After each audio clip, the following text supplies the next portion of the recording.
Hey there, guys. Alright, today we are back with another week of World War II. Number 24, February 9th, 1940. Stalemate in China, and bombs over Finland. Now, before we dive in, make sure you go and check out the links in the description box below. I'd love to join the Discord, follow me over at Twitch, and please do go check out the two gaming channels here on YouTube. One being for edited content, and then the other for the stream VODs. Yep, all that out of the way. And usual YouTube bullshit. Let's dive in. No, they were at the pass at Christmas. No, they did not find Mr. Rand. I don't know where. Okay. February 9th, I wonder if he's going to keep up that beginning bit throughout the whole series here. 1940.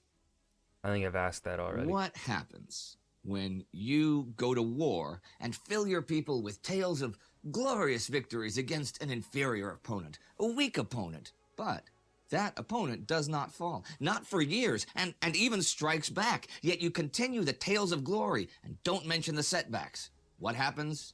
What happens is you're in a real bind. Dun, dun, dun, dun. I'm Indy Nidell. This is World War II. Last week, the focus was really on the far north of Europe. The Soviet Red Army had renewed its offensive against the Finns, and the Germans had made concrete the decision to invade Norway. The Allies are thinking about both Norway and Finland this week.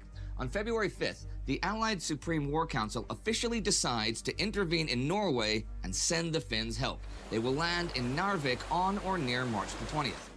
They figure the Norwegians and Swedes will do nothing to not jeopardize their neutrality. Allied preparations are, however, vague, irresolute, and amateurish. The pretext of going to help Finland is most unconvincing, and it is the obvious intention to devote more effort to stopping the Swedish iron ore. Well, British Prime Minister Neville Chamberlain does say that Finland should not be allowed to disappear from the map. But he and French Prime Minister Edouard Daladier agree that it is imperative for the Allies to take control of the iron fields at Gällivare in northern Sweden. And they plan on landing forces not just at Narvik, but also Stavanger, Bergen, and Trondheim. But March 20th? Will there be a Finland left to help by then? The Red Army attacks on the Finnish Mannerheim defensive line that began the 1st continue all this week, with the artillery bombardment increasing day after day. Around just the Summa sector, 400 shells per minute are falling. The Finns are still holding on, without sleep, deaf, frozen, and hungry, but still holding on. But their bunker walls are being blasted to pieces, and a lot of their positions were not built to provide mutually supporting fire, so they are isolated, and they don't have anti-tank weapons in any real number. So a lot of these positions only have a Maxim gun as the defense. So a couple of tanks parked outside, supported by infantry, can now easily handle them. And the isolated positions are overrun one at a time. Submerged beneath waves of fanatically brave Soviet infantrymen, Finnish fire would mow down hundreds of men in the first waves of these attacks, so that those pressing forward from behind were forced to climb over windrows of dead and dying comrades. As each successive attack dashed itself to pieces, the rows of dead were closer and closer to Finnish lines, until the horror of hand-to-hand combat would erupt. Eventually, every Finnish strongpoint subjected to these attacks was overwhelmed. The Finnish 5th Division in the rear at the intermediate line is rested, but Finnish commander Carl Gustav Mannerheim does not send them in, despite the pleas from the men under attack. The 5th is the only division he has that could head in and defend the Viipuri Gateway, and he is convinced that the reports of disaster about to fall are just made out of panic, and there has not yet been a breakthrough that requires the... I mean, another way to look at it, though, at least the way I kind of see it, is avoiding what happened to Poland. Right? As we see with Poland, Poland had to reinforce their front lines, their border, and they couldn't fall back to their defensive their defensive line that they had wanted to. And then when they tried to retreat, they just got overrun.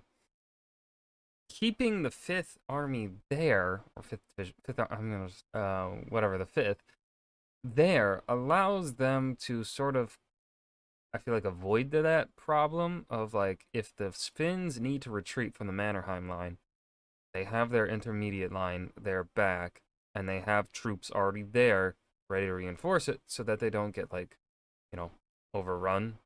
The defenses don't get just run over by the Soviets while they're mid retreat or whatever. Fifth to put out That's the the way fire. I'm looking at it. By the end anyway. of the week, he has been proven right, as the line still holds, even though artillery shells are so low that the order is given to not even fire a single shell unless it is to fight off a direct attack that cannot be fought off with small arms only.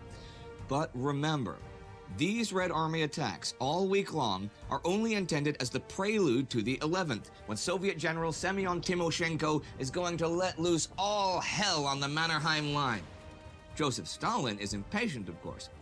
Eloise Engel quotes Nikita Khrushchev from his memoirs as telling Stalin, "Our Air Force has been called into action. Many bridges have been destroyed. Many trains have been crippled." To which Stalin responded, "The Finns have only their skis left. Their supply of skis never runs out." Timoshenko was moved in to make changes to the Soviet plans, wrong. but someone is being moved out for wanting to do the same with the German ones. On the 9th, General Erich von Manstein is appointed to command the German 33rd Army Corps.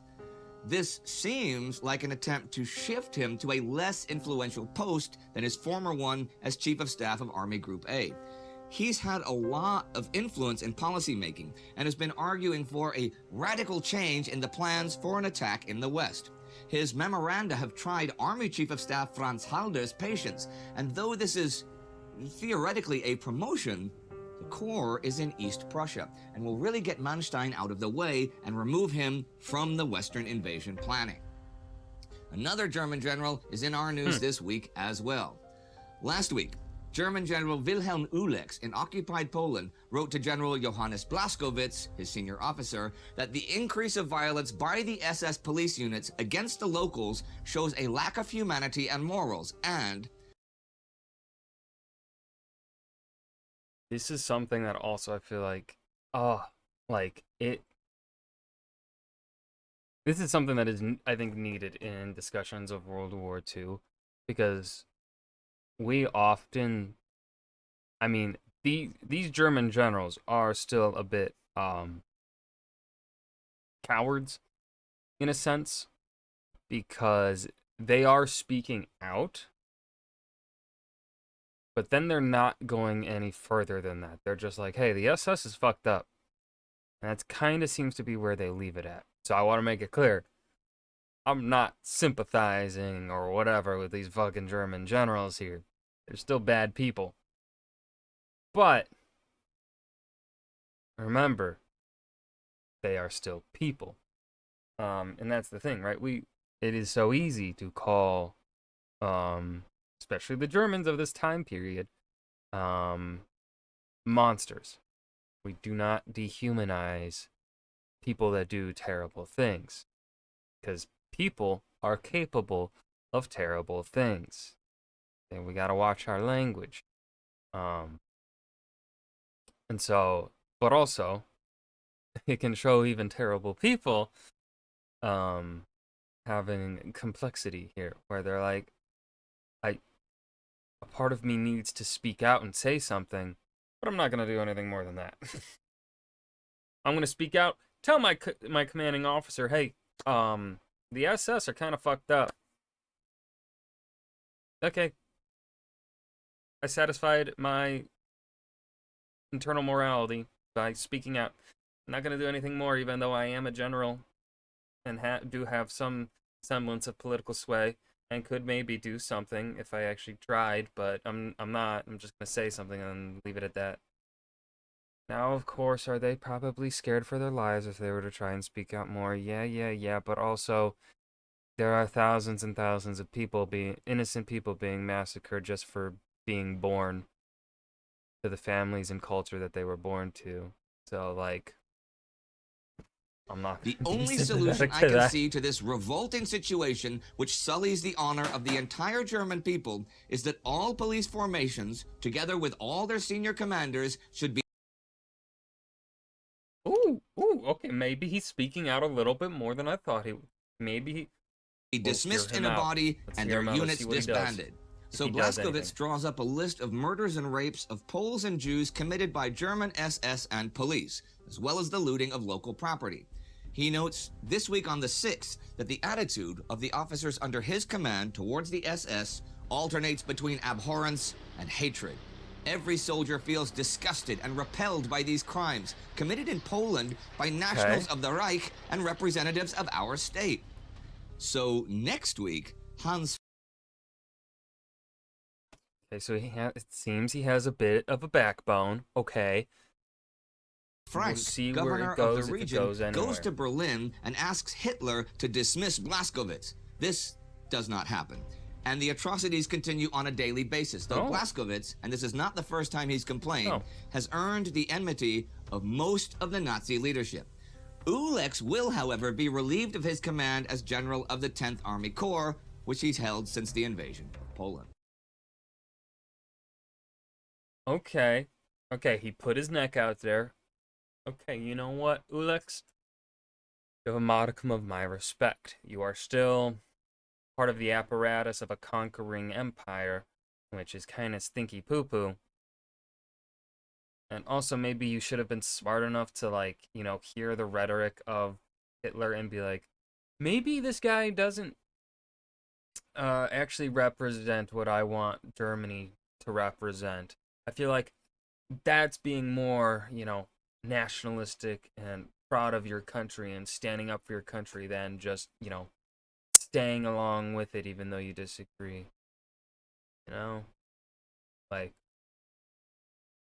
I think it's more nationalistic and it shows more love for your country by standing up for what you believe it stands for instead of just kind of like humming and hawing until eventually you reach a breaking point and then you're like, now this is fucked up. Now, was I actively a part of the operations that led to this point?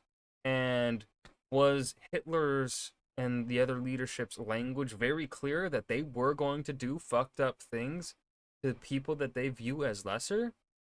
Yes. I'm still gonna stay because Germany. One invasion currently happening that did not proceed as smoothly as the Polish one is the Japanese invasion of China.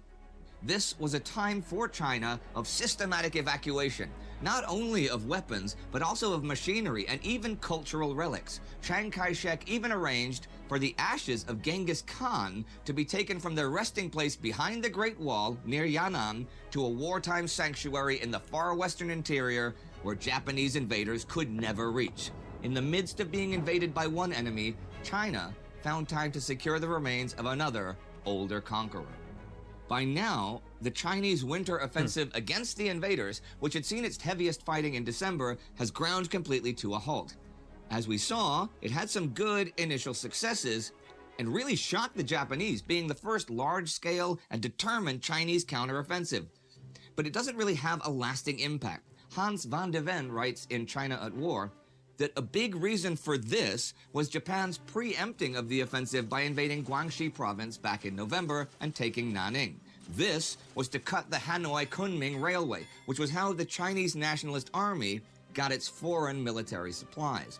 By late December, even though Chiang Kai-shek had sent down 19 divisions, including China's only mechanized one, and though they were victorious in the Kunlun Pass, Japan's hold over Nanning was secure. The winter offensive had been a bold attempt to go on the attack, embarrass the Japanese, and seize the strategic initiative. After it failed, the prospects of a second nationalist military buildup were remote.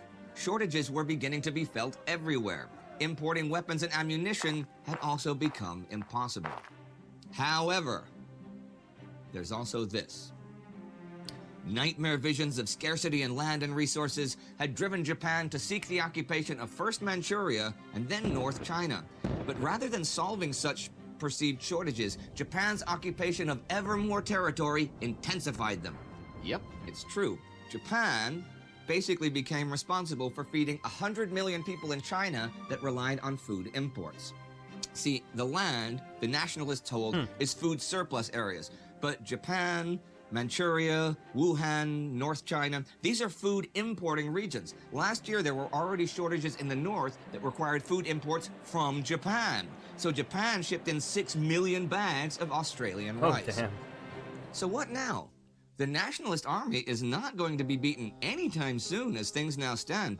And China itself is the opposite of a solution to Japan's resource issue. Sure, the Japanese can send in a massive influx of troops, and they did hugely increase their military budget last week, but that would also require emptying Manchuria of the forces at the Soviet border. And who knows what Stalin would do then? And of course, the nationalist army are not the only ones to deal with. Stinky You have Stalin. the Chinese Communist Army as well, even if you could get the nationalists to the table.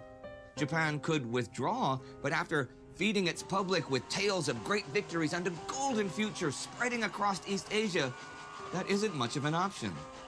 The situation is nothing but grim for either side at this point, with no real ending even remotely in sight. And on that somber note, I'll end the week. The Allies are now determined to interfere in Norway and Finland, but Finland is under heavy attack, though still holding on for the time being. A German general is reassigned, and others voice their protest against the crimes of the SS. And China and Japan stuck. The Chinese have lost a vital military supply line. The Japanese have ever more war material, but the Chinese have endless territory in which to retreat and regroup. And how far realistically can the Japanese pursue them with food shortages draining their supplies? How many times in history have we seen it? The advanced army invades the backward behemoth and is foiled by the endless expanse of land. People just least never twice. learn. At least 2 times. If you want to see how the Wehrmacht officers split between those that support the Nazi mass murders in Poland and those that don't, check out our episode about the second week of the invasion of Poland right here. Our paying. And that was week 24 of World War II, February 9th, 1940. Stalemate in China and bombs over Finland. There's a little bit of a discussion to be had with this episode as well. I'm going to leave it at that, though, and you guys go ahead and leave your disagreements, agreements, whatnot in the comments below, I guess. I don't know. But also, remember to go and hit that like button and subscribe for more. I'll see you guys in the next video. Peace.